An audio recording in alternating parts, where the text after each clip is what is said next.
Haitian President Jovenel Moise was shot dead by unidentified attackers in his private residence overnight in a barbaric act, the government said on Wednesday, stirring fears of escalating turmoil in the impoverished Caribbean nation. The assassination, which drew condemnation from Washington and neighboring Latin American countries, coincided with a spate of gang violence in Port-au-Prince in recent months fueled by a growing humanitarian crisis and political unrest. The disorder has turned many districts of the capital into no-go zones. Interim Prime Minister Claude Joseph said in televised remarks after chairing a cabinet meeting that the government had declared a state of emergency amid confusion over who would take over the reins of the country. "My compatriots, remain calm because the situation is under control," he said.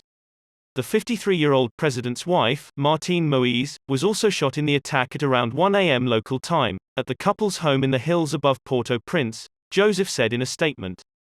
She was receiving medical treatment. A group of unidentified individuals, some of them speaking Spanish, attacked the private residence of the President of the Republic and thus fatally wounded the head of state, he said.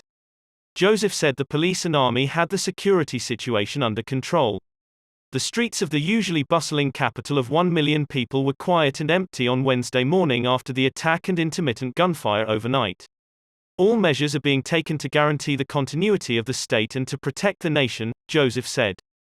But with Haiti politically polarized and facing growing hunger, fears of a breakdown in order are spreading. The Dominican Republic said it was closing the border it shares with Haiti on the Caribbean island of Hispaniola. This crime is an attack against the democratic order of Haiti and the region, Dominican Republic President Luis Abinader said. Leaders worldwide condemned the attack and appealed for calm. The United States described it as a horrific crime, while Colombian President Ivan Duque called upon the Organization of American States to dispatch a mission to Haiti to guarantee democratic order.